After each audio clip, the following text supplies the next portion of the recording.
(1983년 9월 1일입니다) 북태평양 상공 35,000피트, 정말 칠흑 같은 어둠 속이었죠.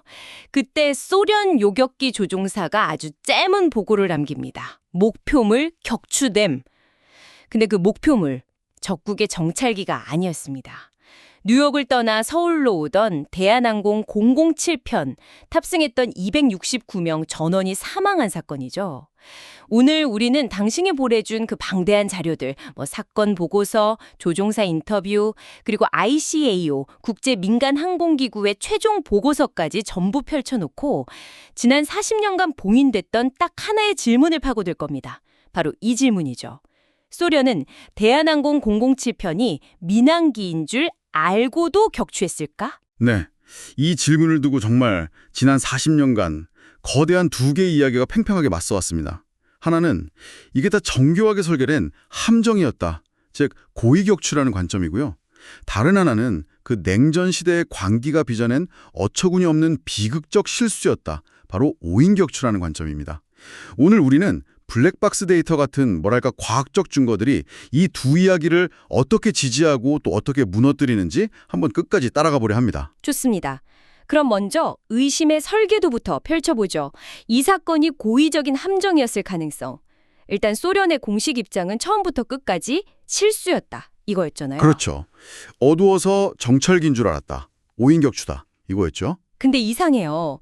정작 방아쇠를 당긴 사람은 전혀 다른 이야기를 하거든요. 네, 바로 그 격추기 조종사 게나디 오시포비치입니다. 보통 이런 사건의 당사자들은 평생 입을 닫기 마련인데 이 사람은 사건 13년 뒤엔 1996년에 뉴욕타임즈랑 아주 긴 인터뷰를 했습니다. 13년 뒤에요. 거기서 뭐라고 했는데요? 그 증언이 정말 충격적입니다. 이렇게 말했어요. 나는 두 줄의 창문을 보았고 저것이 보인기인 줄 알았다. 아, 창문을 봤다. 네, 여기서 그치지 않아요. 나는 저것이 민항기인 줄 알았다. 하지만 내겐 아무 의미 없었다. 잠깐만요. 그건 실수로 잘못 봤다가 아니라 그냥 알고 쌌다는 거죠. 와, 이건 오인이 아니라 명백한 확인인데요. 정부 발표랑 완전히 다른 개인의 고백이라니 여기서부터 진짜 복잡해지네요. 그렇죠. 그리고 의심의 화살이 소련에서 끝나지 않고 미국으로도 향합니다. 미국이요? 당시 알래스카에는 DU-라인이라고 불리는 미국의 눈과 귀 역할을 하는 아주 강력한 조기경보 레이더망이 있었거든요. 아, 저도 들어본 것 같아요. 소련 폭격기 막으려고 만든 그 방어선 아니었나요? 맞습니다. 이 레이더가 골프공 크기 물체까지 잡아낼 정도로 정말 대단한 거였는데, 아니 보잉 747기 같은 거대한 비행기가 5시간 반 동안 무려 500km나 항로를 벗어나서 소련 영공으로 들어가는데 이걸 정말 몰랐을까요? 그러네요. 상식적으로 좀. 상상하기 어렵죠. 그럼 여기서 정말 단순하지만 소름 돋는 질문이 나오네요.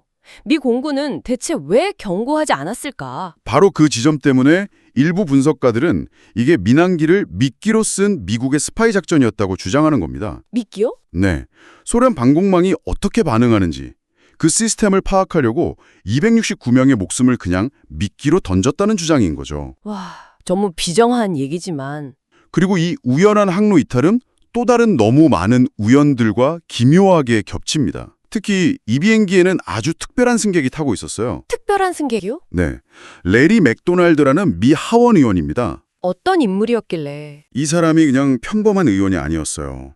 미국에서 가장 극단적인 반공단체인 존 버츠 협회의 새로운 의장이었고 소련을 막 인류의 질병이라고 부르던 아, 상징적인 방공 인사였군요. 바로 그렇죠. 근데 더 이상한 게 있습니다. 또요? 원래 이 비행기에는 제시 헬름스, 스티븐 심스 같은 다른 강경파 의원들도 같이 탈 예정이었거든요. 아, 한미 상호방위주야 기념행사 때문에요? 네. 그런데 그 사람들이 마지막 순간에 정말 약속이라도 한 듯이 대한항공 015편 다른 비행기로 옮겨 탔습니다. 와, 그 반공의 아이콘이라는 맥도날드 의원만 빼고요. 네. 모두가 탈출하고 그만 홀로 남은 셈인데 이걸 과연 그냥 우연으로만 볼 수 있을까요? 심지어 격추 직후에 처음 퍼진 소식은 희망이었다면서요. 아, 네, 맞아요. 그것도 참 이상하죠?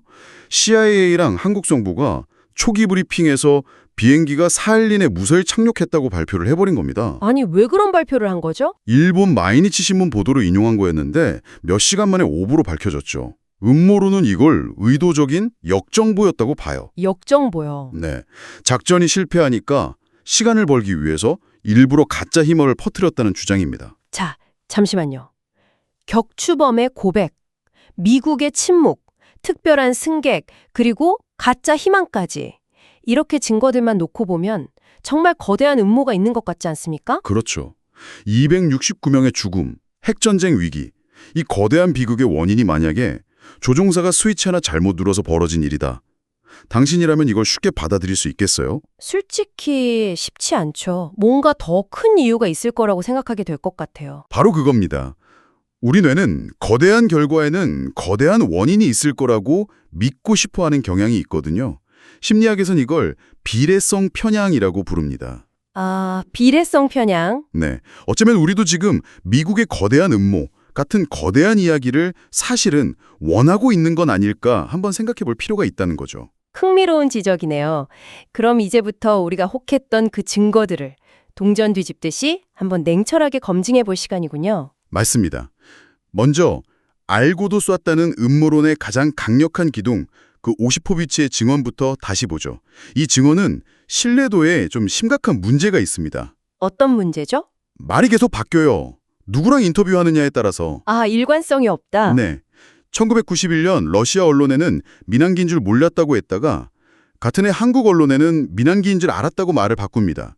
그리고 우리가 인용한 1996년 뉴욕타임스 인터뷰에서는 가장 구체적으로 보인기, 민항기인 줄 알았다고 하죠. 같은 해에도 말이 바뀌는군요. 그렇죠.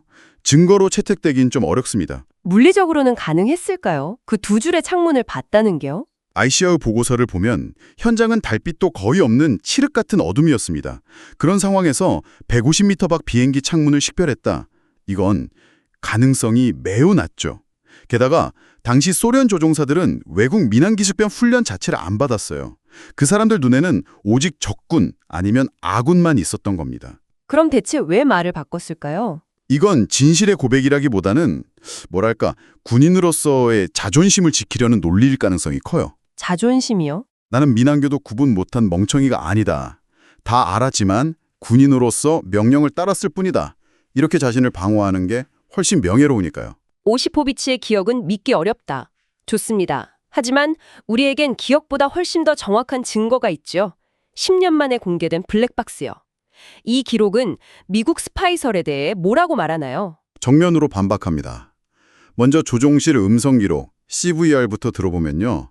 격추 직전까지 조종사들은 자신들의 항로를 이탈했다는 사실을 전혀 인지하지 못하고 있었습니다. 전혀요. 그럼 뭘 하고 있었는데요? 그냥 아주 일상적인 대화를 나누고 있었어요. 뭐 연료 효율이 어떻다, 서울 가면 뭐 먹을까, 이런 잡담이요. 스파이 임무를 하는 분위기가 아니었군요. 전혀요. 그러다가 미사일에 맞은 직후 조종실의 첫 마디가 이겁니다. 뭐야? 무슨 일이야? 이게 스파이의 목소리로 들리세요? 아니죠. 갑작스러운 재난에 맞닥뜨린 민간 조종사의 순수한 혼란 그 자체입니다. 그렇다면 비행 기록 장치, FDR은 뭘 보여주나요? 대체 왜 항로를 이탈한 겁니까? FDR은 그 기술적인 이유를 명확하게 보여줍니다.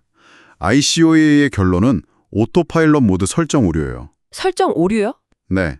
쉽게 말해서 조종사가 오토파일럿을 지도를 따라가도록 설정해야 했는데 실수로 그냥 나침반 방향대로 쭉 직진하도록 스위치를 잘못 둔 겁니다. 잠깐만요.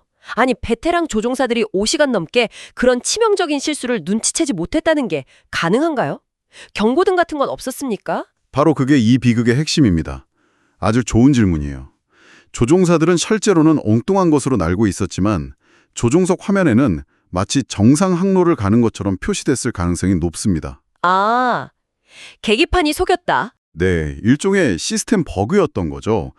조종사들은 자신들이 보는 계기판을 믿었고 5시간 반 동안 정상 항로에 있다고 확신했던 겁니다. 그렇다면 이 CVR, FDR 데이터 앞에서 미국 스파이설 같은 건 설 자리가 없겠네요. 그렇죠. 의도적인 비행이었다면 조종사들은 당연히 항로 이탈을 알고 있어야 하는데 블랙박스는 그들이 전혀 몰랐다는 걸 증명하니까요. 맞습니다. 비극의 원인은 조종석 내부에 있었던 거죠. 하지만 이야기는 여기서 끝나지 않습니다. 그렇죠. 조종사 실수였다고 쳐도 질문은 다시 원점으로 돌아가니까요. 소련은 왜 민항기를 식별하려는 최소한의 노력조차 하지 않았는가? 소련은 경고 사격을 했다고 주장했죠. 국제법에 따라서. 네, 저도 그렇게 들었습니다. 근데 이 주장 역시 그 격추 조종사 오시포비치 자신의 증언으로 무너집니다. 그는 이렇게 말했어요. 나는 200발 이상 쐈지만 내 전투기엔 예광탄이 없었다. 철갑탄만 있었다. 예광탄은 불꽃이 보여서 경고가 되지만 철갑탄은 그냥 쇳덩어리잖아요. 정확합니다. 그래서 스스로 그들이 봤을 리가 없다고 인정했어요. 어둠 속에서 불꽃 없는 쇳조각을 쏘는 건 경고가 될 수 없죠. 이건 명백한 국제법 위반입니다. 처음부터 격추를 생각하고 있었다는 거네요. 네, 근데 정말 비극적인 우연이 여기서 터집니다. 어떤 거죠? 오시포비치가 격추를 망설이던 바로 그 순간 대한항공 조종석에서는 도쿄 관제소에 고도 상승을 요청합니다. 연료 아끼려고요. 아, 그건 그냥 일상적인 절차잖아요. 그렇죠. 근데 비행기가 고도를 높이려고 기술을 드니까 속도가 자연스럽게 줄었을 거 아니에요. 이걸 뒤쫓던 오시포비치의 눈에는 그게 저놈이 속도를 줄이며 회피기동을 한다. 이렇게 보였던 겁니다. 세상에, 연료 아끼려던 행동이 상대방에겐 최후의 공격 신호로 읽혔다. 네, 그 우연한 고도 상승이 적대 행위로 오인되면서 결국 최종 격추 명령이 떨어진 겁니다. 결국 모든 조각을 맞추려면 우리는 1983년이라는 시대 자체를 이해해야 하는군요. 정확합니다. 그 해는 정말 미친 해였어요. 3월에는 레이건 대통령이 소련을 악의 제국이라고 불렀고 당시 소련 서기장 안드로포프는 미국이 곧 핵 선제 타격을 할 거라는 극도의 편집증에 사로잡혀 있었습니다. RYN 작전이라는 걸 가동해서 24시간 미국의 핵공격 징후를 암시하고 있었죠. 네. 그리고 정말 운이 없게도 하필 그날 밤 그 지역에서 소련의 미사일 테스트가 있었고 심지어 미 공군 정찰기 IC-135가 실제로 근처에서 정찰 비행 중이었습니다. 아, 진짜 정찰기가 있었군요. 네. 소련 방공망이 이 진짜 정찰기를 추적하다가 놓쳤어요. 그리고 몇 시간 뒤에 엉뚱한 항로에서 대한항공기가 나타나자 아, 그놈이 다시 나타났다고 생각했다. 네, 둘을 그냥 같은 비행기라고 단정해버린 겁니다. 일단 적기라는 프레임이 씌워지니까 민항기처럼 보인다는 그 어떤 반대 증거도 다 무시되었군요. 알고도 쏜 게 아니라 알려고 하지 않은 것. 좋죠. 이 사건은 마치 핵전쟁 직전에 부비틀의 위로 한 마리 새가 실수로 날아든 것과 같았습니다. 완벽한 비유네요. 자, 오늘 우리는 알고도 쐈다는 격추범의 자백이 신뢰하기 어렵다는 걸 확인했습니다. 미국의 음모 주장은 블랙박스의 과학적 증거와 모순된다는 점도 봤고요. 모든 물리적 증거는 조종사 과실로 인한 비극적 오인을 가리킵니다. 결론적으로 소련은 민항기인 줄 몰랐습니다. 하지만 여기서 이야기가 끝나면 이 사건의 본질을 놓치게 됩니다. 그들은 알려고 노력하지도 않았습니다. 식별하려는 최소한의 절차도 무시했죠. 결국 1983년이라는 시대의 광기가 269명의 목숨을 앗아간 겁니다. 그런데 이야기가 이렇게 명확하다면 왜 40년이 지난 지금도 음모론이 사라지지 않는 걸까요? 여기 이 사건 파일의 마지막 장에 찍힌 희미하지만 선명한 의심의 직인이 하나 있습니다. 그게 뭔가요? 1993년 ICAO가 모든 자료를 분석해서 최종 보고서를 냈습니다. 이 보고서는 우리가 지금까지 살펴본 것처럼 명백히 조종사 과실을 주된 원인으로 지목했죠. 네, 그게 과학적인 결론이었죠. 그런데 이상한 점이 있습니다. ICAO 이사회는 이 보고서의 결론과 권고를 공식적으로 승인하지 않았습니다. 승인을 안 했다고요? 보고서를 내놓고서요? 네, 보고서를 접수하고 검토는 했지만 이것이 우리의 공식 최종 결론이다라고 도장을 찍지는 않은 겁니다. 아니, ICAO는 왜 스스로 내린 결론을 승인하지 않았을까요? 글쎄요. 조종사 과실이라는 기술적 진실이 불러올 항공사의 막대한 배상 책임, 또 경고를 무시한 소련의 책임, 경고하지 않은 미국의 책임까지 그 복잡한 정치적, 법적 파장을 어느 누구도 감당하고 싶지 않았던 걸까요? 과학은 답을 찾았지만 정치가 그 답안지에 서명을 거부한 셈이군요. 네, 그런 거죠. 자, 모든 증거는 제시되었습니다. 기술적으로는 몰랐다. 하지만 정치적으로는 승인되지 않았다. 판단은 당신의 몫입니다.